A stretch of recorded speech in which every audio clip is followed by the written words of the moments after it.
Hi everyone, good morning to all. And I hope कि आपकी जो प्रिपरेशन है वो एक सही जोन में एंड सही टाइम के साथ चल रही है। तो इस वीडियो में हम कुछ फैक्टर्स ट्राई करेंगे, मतलब कुछ जो मतलब ऐसे फैक्टर्स हैं जिनकी वजह से समहाउ बहुत लोगों का प्री नहीं होता, या फिर ऐसा है कि कट ऑफ्स कम जा रही है, या फिर एक जो पर्टिकुलर रीज़न होता है ना कि बहुत सारे ऐसे लोग हैं जिनका कंटिन्यूसली प्री नहीं होता, चार चार अटैम्प्ट पाँच पाँच अटैम्प्ट तक नहीं होता। मैंने उनसे भी बात करी है, ऐसे लोगों से भी बात करी है जिनका फर्स्ट अटैम्प्ट में हो जाता है। तो अपन वैसे फैक्टर्स अभी पुट डाउन करेंगे जिनके बेसिस पे सर्टेनिटी है कि आपका फिर नहीं होगा। तो अभी अपने पास में 75 दिन है and we have to focus on those points only. ठीक है, इसका रिवर्स कर लो, definitely you will be in. ठीक है, गॉट इट। एंड ये एक्सपीरियंस मैंने दोनों साइड्स का है, दो प्री हुए हैं, दो नहीं हुए हैं। ठीक है, तो उसमें एक में ऑल्थो सी सेट नहीं हुआ था बट स्टिल ठीक है। तो आई कैन टेल यू कि ये फैक्टर्स है जिनकी वजह से पर्टिकुलर ईयर में प्री नहीं हुआ, या फिर पर्टिकुलर ईयर में किन्हीं फ्रेंड्स का प्री नहीं हुआ। मतलब कुछ लोग हैं जिनके 120 आ रहे थे, मतलब जैसे 23 वाले अटैम्प्ट में 120 नंबर थे, एक दोस्त है मेरा। बट जो 24 वाला अटैम्प्ट है उसमें तो बिल्कुल मतलब 70 के क्रॉस नहीं है। तो I will explain all the factors जो सम हाउ आपकी तैयारी में या आपकी जो एक वो प्लान है उसमें नहीं है, and we have to include that if you want to clear. ठीक है, सबसे जो पहला फैक्टर है that is your random reading. Random reading में क्या है, मैं आपको एक सिंपल अप्रोच बताता हूँ। कुछ लोग ज्वाइन करते हैं कोचिंग एंड दे थिंक कि कोचिंग वाला मटेरियल सफिशिएंट है। जैसे कुछ लोग येलो बुक्स पढ़ते हैं, ठीक है, या कोई रेड बुक पढ़ ली, कल को कोई ब्लू बुक निकाल देगा, कल को क्या पता, वी डोंट नो। ठीक है, या मान लो किसी ने बोल दिया कि हाँ ये पर्टिकुलर बुक बहुत अच्छी है। एक तो हमारी जो भेड़ चाल वाली है ना, ये वैसी रोट लर्निंग वाली या भेड़ चाल वाली आदत, वो यहाँ पे भी रिफ्लेक्ट होती है। मैंने बहुत लोगों को देखा है। सोचो, अभी तक मेरे को जिन लोगों ने बोला है ना कि कोचिंग करनी है नहीं करनी है, सबको मना किया है। And I will explain the reason कि कोचिंग क्यों नहीं ज्वाइन करनी चाहिए, क्या फैक्टर्स होते हैं, या कहाँ पे पैसे लगाने चाहिए। ठीक है, ये सारे फैक्टर्स कभी और वीडियो में डिस्कस करेंगे। बट द पॉइंट इज़ कि कुछ लोगों के पीछे कि हाँ ये बुक पढ़ लो, वो बुक पढ़ लो, पता नहीं अजीब अजीब लोग बुक्स पढ़ रहे हैं। ठीक है, करंट अफेयर के लिए कल मैं किसी एक कोचिंग का देख रहा था, वो बंदा भाई क्या बता रहा है कि पीआईबी, मतलब उसने एक समथिंग 3-1 हज़ार का कोर्स निकाला ओनली पीआईबी पे। एंड सोचो पीआईबी के सोर्सेज पे। ठीक है, एंड जो क्वेश्चन पीआईबी का है ना वो आराम से आप लॉजिक से कर सकते हो। Getting my point. And PIB के हर दिन के 40 से 50 आर्टिकल रहते हैं, पिछले 2 साल 3 साल के आर्टिकल पढ़ने पड़ेंगे तब जाके तुम वही 3 4 5 क्वेश्चन अटेम्प्ट कर पाओगे। और एक्चुअली इतने ही होते हैं, 5-6 क्वेश्चन, मैक्सिमम 10 क्वेश्चन, वो भी अगर तुमने मतलब एक्स्ट्रा रीडिंग करी तो, अदरवाइज नहीं होंगे। ठीक है, तो उसके लिए क्यों पढ़ना है यार, there are other sources, logic है, अंडरस्टैंडिंग है। ठीक है, एक वीडियो डाला हुआ मैंने इसी चैनल पे कि जो ट्रिक्स एंड टेक्निक्स है, जो इंटेलेक्चुअल गेसिंग या लॉजिकल रीजनिंग है, वो कैसे यूज़ करनी है। ठीक है, उसको जाके एक बार समझो, देखो, प्रैक्टिस करो। ठीक है, तो हमारी एक आदत पड़ गई है कि इस पर्टिकुलर कोचिंग का मटेरियल अच्छा है। लोग सोचो 365 पढ़ते हैं, 12 मंथ की, कोई कोई 15 मंथ की पढ़ता है, कोई कोई एक साल की पूरा नहीं पढ़ता है, मतलब 2 साल की पढ़ता है। 2 साल के टोटल पेजेस होते हैं 2500 के पार। और मैं जो सोर्सेज बताऊंगा ना, मतलब जो जनरली मतलब फाइंड आउट किए हैं हमने, हार्डली वो सोर्सेज 500 से ऊपर पेज के होंगे। और 60 क्वेश्चन वहीं से निकलेंगे, प्री के हर साल निकलते हैं वहीं से। ठीक है, एक और रिसेंट में मैं अभी वीडियो डाल दूंगा, क्योंकि अभी का प्री का मोड्स, मतलब एक प्री का वो जो जोन है अभी सबका एक्टिव है, कि कौन सी 50-60 थीम्स है जो अभी भी यूपीएससी हर साल पूछते हैं। ठीक है, please make notes on those themes. किसी पर्टिकुलर कोचिंग के पीछे नहीं भागना है, एंड पर्टिकुलर कोई सोर्स के पीछे नहीं भागना है। कुछ चीज़ें हैं जहाँ पे अपने को भागना है, लेकिन दैट हैव टू बी मतलब एक विजडम ओरिएंटेड। ठीक है, रैंडम रीडिंग में मान लो किसी ने बोला पर्टिकुलर और भी चीज़ें कि यार उस मैगज़ीन से बहुत क्वेश्चन आए, आपने कुछ देखा ना देखा, उसी मैगज़ीन को पढ़ना स्टार्ट कर दिया, 12 महीने की पढ़ रहे हो, 2 साल की पढ़ रहे हो। ठीक है, वैसे नहीं करना है। जैसे पॉलिटिकली लक्ष्मीकांत स्टैंडर्ड है, आप लक्ष्मीकांत को कंप्लीट करो। इस बार अराउंड 20 क्वेश्चन आए, 20 के 20 लक्ष्मीकांत से हो रहे, एक क्वेश्चन भी बार नहीं है।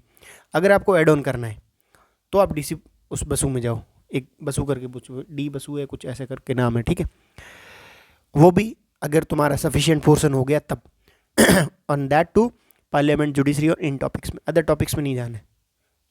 Got it. ठीक है, आई होप आपको ये चीज़ समझ आ गई है। एक तो रैंडम रीडिंग करने से क्या होता है, तुम्हारा टाइम वेस्ट होता है, पता ही नहीं तुम्हें क्या पढ़ना है क्या नहीं पढ़ना। ठीक है, फिर आता पी वाई क्यूज़। लोग लेते हैं कैसे, मतलब प्रोक्रेस्टिनेट करते हैं कि यार PYQ कर लेंगे ना, लास्ट महीने में कर लेंगे। बहुत फ्रेंड्स मेरे ऐसे मिले हैं जिन लोगों से बात करी है, आप लोगों से भी मैंने बहुत बात करी है कि भाई PYQs कब कर रहे हो, क्या कर रहे हो। बहुत ऐसे लोग हैं जिन्होंने PYQ को शिद्दत से किया। शिद्दत का मतलब every option, every question, every theme, हर चीज़ को एनालिसिस किया है। बहुत कम लोग हैं, ठीक है, हार्डली 1-2% है, और उन्हीं का हो रहा है, ये श्योरिटी। अगर आप PYQ अभी से, अगर आपको निकालना PT, कल से स्टार्ट कर लो। 75 दिन है, आराम से 10 पेपर से 50 बार हो जाएंगे, और PYQ करोगे तभी गाड़ी तुम्हारी UPSC भवन तक पहुंचेगी, अदरवाइज़ नहीं पहुंचेगी। ये लिखवा के ले लो। प्री और मेंस दोनों के PYQs करो प्री के लिए। क्यों? जैसे इन्होंने WHO का क्वेश्चन पूछा था 2021 के प्री में, पहले मेंस में पूछा सॉरी, एंड 22 के प्री में पूछा है, ठीक है। इस बार एक औरोरा करके है, एक न्यूज़ में चलता है, जो लाइट्स के आपने डिफरेंट स्काई में लाइट्स के पैटर्न्स देखे होंगे, कलर्स देखे होंगे, ठीक है। इस बार मेंस में पूछा है, पूछ सकता है इस बार प्री में। तो this is how you have to think कि प्री में जो मेंस में पूछा है वो प्री में पूछ सकता है वापस से, ठीक है। तो PYQs करने किसके करने? UPSC के, CDS के, CFEF के और NDA के। UPSC के सारे करने, इनके आप 5-5 साल के कर सकते हो, ठीक है। Got it? आई होप कि आपको ये समझ आ गया कि पहले PYQ करने। अगर तुम्हें निकालना है तो पहले PYQ करो, otherwise there is no need, ठीक है।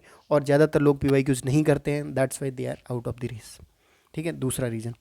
थर्ड आता है, हम लोगों का एक बाइस बन गया है, वही सेम इसी फर्स्ट पॉइंट का ये एक्सटेंशन है कि पर्टिकुलर किसी टॉपर ने बोल दिया इस बुक से बहुत ज़्यादा क्वेश्चन आए हैं, या उससे ज़्यादा आए हैं, उस सोर्स को पढ़ लो, रेड बुक पढ़ लो, येलो बुक पढ़ लो, ये बुक पढ़ लो, ठीक है।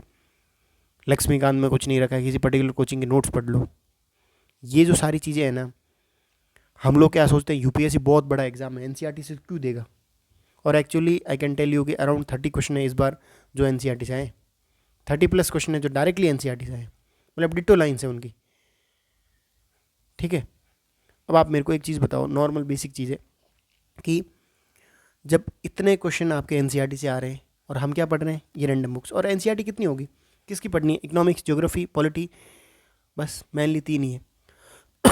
सोसाइटी की है नहीं, IR की है नहीं, ठीक है। और मेजर जो इन्वायरमेंट का सेक्शन आता है उसके 4 चैप्टर है, ज़्यादा नहीं है। हार्डली अगर आप NCERT को पढ़ोगे तो NCERT 300 पेजेस की होगी सारी सब्जेक्ट्स की मिला के, हार्डली, ठीक है। आई होप कि आपको ये समझ आ रहा है ना कि UPSC कोई बड़ा एग्ज़ाम नहीं है। अपन क्या करते हैं, इन सारी कोचिंग और इन सब नोट्स के पीछे NCERTs को पढ़ना ही भूल जाते हैं। और UPSC एक्चुअली तुम्हारा भले ही 10वां अटैम्प्ट हो, भले ही 5वां अटैम्प्ट हो, भले ही दूसरा अटैम्प्ट हो, लेकिन UPSC ऑलवेज फर्स्ट अटैम्प्टर वाले के लिए पेपर सेट करती है कि उसने भी NCERT पढ़ी होगी, और फर्स्ट अटैम्प्टर वाला आदमी जनरली ये चीज़ें पढ़ता है। तो पेपर सबके लिए इक्वल होता है, मतलब वो 6ठा अटैम्प्ट हो, 10वां अटैम्प्ट हो, या मान लो पहला अटैम्प्ट हो, सबके लिए इट्स इक्वल। तो उनको भी एक पैरिटी रखनी है। Getting my point? तो NCERT नहीं पढ़ोगे तो सिंपल उसका फैक्टर है कि यू विल बी आउट। नहीं तो ये होगा कि आपको वैसे हेल्प नहीं मिलेगी जैसे मिलनी चाहिए। उसके बाद में एक चीज़ जो माइंडसेट की आती है कि हम लोग क्या करते हैं, कंटेंट पे बहुत ज़्यादा फोकस करते हैं कि यार कंटेंट कर लेंगे ना, कंटेंट से सारा कुछ हो जाएगा। कंटेंट से 40 क्वेश्चन निकलेंगे मैक्सिमम, और 45 बहुत ज़्यादा, अगर स्ट्रॉन्ग तुम्हारा कंटेंट है तो 50 क्वेश्चन, लेकिन मिनिमम 60, 65, 70 क्वेश्चन आपको सॉल्व आउट करने पड़ेंगे। जो 20, 25, 30 क्वेश्चन जो एक्स्ट्रा मिलेंगे ना, वो आपकी लॉजिकल अप्रोच और माइंडसेट से मिलेंगे।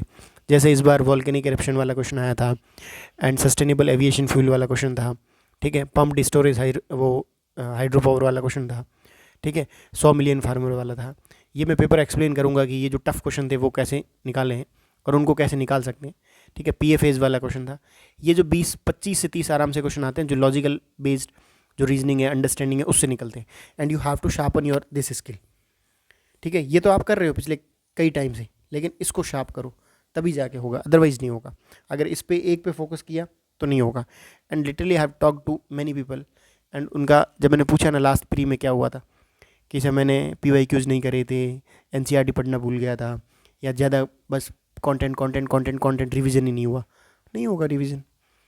अगर 2500 पेज का आप एक करंट अफेयर पढ़ रहे हो तो सोचो 10 सब्जेक्ट है, तो आपका मैं समझ गया हूँ कि सोचो आपके पास कम से कम 10-15 हज़ार पेजेस होंगे। इतने थोड़ा ना रिवाइज होंगे लास्ट मोमेंट में। करंट अफेयर हार्डली IR का इंपॉर्टेंट है, इकोनॉमिक्स का थोड़ा बहुत, उसके बियॉन्ड ब्रॉडली करंट अफेयर किसी का इंपॉर्टेंट नहीं है, ठीक है। और थोड़े थोड़े छुटपुट क्वेश्चन इन्वायरमेंट और इन सब के आते हैं, ठीक है, लेकिन नॉट दैट इंपॉर्टेंट कि आप मतलब 10 क्वेश्चन आएंगे, 10-15 क्वेश्चन मैक्सिमम, IR का हटा के अगर देखें 10 क्वेश्चन आएंगे, 10 क्वेश्चन आपके स्टैटिक से हो जाएंगे मोर काफ़ी तो, ठीक है। तो हम लोग क्या करते हैं 80% फोकस करते हैं इस पर, बट एक्चुअली ये वही है रे कि इसको जितना ज़्यादा शार्पन करोगे ना कंटेंट वाले को, मतलब जितना ज़्यादा पढ़ोगे, ज़रूरी नहीं है कि वो सारा कुछ रिफ्लेक्ट होगा, लेकिन इसको ज़्यादा जितना शार्पन करोगे और टाइम कम लगेगा, आराम से 20 से 25 क्वेश्चन 30 क्वेश्चन तक आप इस पर्टिकुलर अप्रोच से निकालते। एक सिंपल एग्जाम है, बहुत सारे लोग इंडिया में MBA करते हैं, ठीक है, कंटेंट तो उनको पता है, लेकिन आप मारवाड़ीज़ को देख लो, उनको अप्रोच पता है कि लॉजिक पता है कि अप्रोच कैसे काम करना होता है, कैसे क्या एक वे होता है काम का, पैसे कैसे बचाने होते हैं, सेविंग कैसे करनी होती है। तो ये प्रैक्टिकल ग्राउंड्स पे चीज़ें होती हैं, तो ही नोज़ दैट थिंग। एक आपने किसी पर्टिकुलर चीज़ का कोर्स कर लिया और जब आप फील्ड में उतरे तब पता चला कि ओहो काम तो मैंने गड़बड़ कर लिया, ठीक है, गॉट इट। तो ये है particular thing that you have to understand कि आपको दोनों चीज़ों पे काम करना पड़ेगा, नहीं किया काम तो नहीं होगा।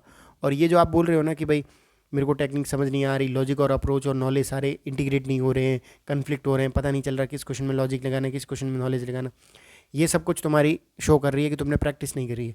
द मोर यू प्रैक्टिस अपने आप समझ आएगा कौन सा क्वेश्चन लॉजिक से हो रहा है, कौन सा स्टेटमेंट लॉजिक से हो रहा है, कौन सा मतलब क्वेश्चन वैसे होगा, कौन सा क्वेश्चन में पर्टिकुलर नॉलेज ही लगेगा, लॉजिक लगेगा ही नहीं, तो ये अपने आप आ जाएगा। द मोर यू प्रैक्टिस मतलब better you will B. And last is your CSET, ठीक है। ऑब्वियसली 1 साल ख़राब कर सकता है, 22 वाला मेरा किया है, ठीक है, एंड तुम्हारा भी किया होगा, बहुत लोगों का 23 भी किया है, 24 was on A easier note, ठीक है, बहुत ईजी था मतलब इस बार वाला पेपर, तो नॉट ए बिग डील। अब लोग थोड़ा CSET को मतलब वो लेने लग गए सीरियस, बट स्टिल ब्रॉडली ये 5 फैक्टर है जो मेरे को लगे कि कहीं ना कहीं हम लोग मिस आउट करते हैं। बाकी कुछ पर्सनल फैक्टर्स हैं, ठीक है, कुछ प्लानिंग वाले हो गए या कुछ नैरेटिव्स हो गए मार्केट में कि ऐसा ऐसा एग्जाम आता है, ये है वो तो एक माइनर फैक्टर्स होते हैं, बट ब्रॉडली ये फैक्टर्स है। And if you want to clear the exam you have to focus on this factor. क्या फैक्टर है? एक तो रैंडम रीडिंग नहीं करनी है, पहले PYQs करने हैं, फिर उसके PYQs के बेसिस पे रीडिंग करनी है। मैं आपको 50-60 टॉपिक्स की जो लिस्ट है अभी अगले वीडियो में प्रोवाइड कर लूँगा कि ये टॉपिक्स हैं जो UPSC पिछले 5 सालों से पूछ रही है और इन्हीं से क्वेश्चन आएंगे, प्लीज़ रीड दोज क्वेश्चन, ठीक है। टॉपिक्स NCERT मतलब 4 सब्जेक्ट की तो आपको करनी है, ज्योग्राफी, हिस्ट्री, पॉलिटिकल साइंस और इकॉनमी, इन चारों की, ठीक है। 6 से लेकर 12 कर लो, कोई 6 से लेकर 12 तक कर लो, क्योंकि इस बार देखो इकॉनमी के 2 क्वेश्चन हैं, एक तो सेक्टर वाला टर्सरी प्राइमरी और वो वाला, एक आया था फिक्स्ड कैपिटल और वर्किंग कैपिटल वाला, एक 9th वाली NCERT में इकोनॉमी वाली में, और एक क्वेश्चन है 10th वाली इकोनॉमी की, ठीक है। तो अब देखो आप, और इन दोनों NCERT से बस वो एक ही क्वेश्चन बन सकता था जो थोड़ा फैक्चुअल और वैसे था अंडरस्टैंडिंग वाला, बाकी सारा डिस्क्रिप्टिव था, और डिस्क्रिप्टिव जनरली UPSC क्वेश्चन पूछती नहीं है, जहाँ पे कंसेप्ट होगा वहीं से क्वेश्चन पूछेंगे, और पूरी NCERT में 2 क्वेश्चन ही बन रहे थे, पॉसिबिलिटी थी, एंड दोनों पूछ लिए। एक ह्यूमन कैपिटल वाला था तो वो पहले पूछ लिया था, ठीक है, गॉट इट। उसके बाद में आपको माइंडसेट बनाना है, माइंडसेट के लिए कंटेंट आप पढ़ ही रहे हो, अप्रोच लॉजिक अपने चैनल पे बहुत सारी वीडियोस डाली हुई है, वहाँ से कर सकते हो। अदरवाइज़ आप अपनी जो प्री वाली मेंटरशिप है उसमें ज्वाइन कर सकते हो, तो आपको अप्रोच, पेपर कैसे सॉल्व करना है, कंटेंट कैसे बिल्ड करना है, everything you will be guided in that, ठीक है। CSET का है, 1-2 वीडियोज़ मैंने डाले हुए, ऊपर से कॉम्प्रिहेंशन वाला कोर्स अपना फ्री करा हुआ है, आप उसका ऐप का लिंक मैं नीचे डाल दूँगा, वहाँ पर जाके आप परचेज़ कर लो एंड आपका कॉम्प्रिहेंशन बिल्ड कर लो, तो CSET ब्रॉडली आपका हो जाएगा, ठीक है। And last the most reason is you only, ठीक है, आपने प्लानिंग नहीं करी, आपने पढ़ा नहीं है। एक बहुत अच्छी मतलब एक चीज़ मेरे को किसी ने बताई थी कि यार तुम्हें कौन पढ़ने से रोक रहा है, मतलब who is stopping you to reading और स्टडिंग, कोई नहीं ना, अपन खुद ही रोक रहे हैं और कोई नहीं रोक रहा है। अपन खुद पार्टीज़ करते हैं, अपन खुद दोस्तों के साथ घूमने जाते हैं, अपन खुद वैसे ही मौज मस्ती करते हैं, अपन खुद ये सारी चीज़ें नहीं करते जो करनी चाहिए, ठीक है। No money jails. अगर आप बोल रहे हो ना UPSC का पेपर बहुत टफ आता है, तो आप गलत हो, UPSC गलत नहीं है, ये ध्यान रखना है, you are wrong because you have not read these things, ठीक है। यू कांट ब्लेम UPSC कि उसका एग्ज़ाम टफ है, फिर लोग कैसे निकालते कंटिन्यूसली, ठीक है। और ये चीज़ मैंने देखी है, जिस साल पढ़ा है उस साल PT हुआ है, जिस साल नहीं पढ़ा है उस साल नहीं हुआ, सिंपल एज दैट, ठीक है। एक जोन सेट करना पड़ेगा, and you are the only reason for your failure और योर सक्सेस, कोई दूसरा रीज़न नहीं है, ठीक है। UPSC का 90% क्वेश्चन पेपर सेम आता है, थोड़ा बहुत ऊपर नीचे आएगा तो that doesn't matter even, got it, ठीक है। आई होप कि आपको चीज़ें समझ आई है, and if you want to clear तो वही है कि इन पे काम करना है अच्छे से, and if you have any doubt please let me know in the comment section.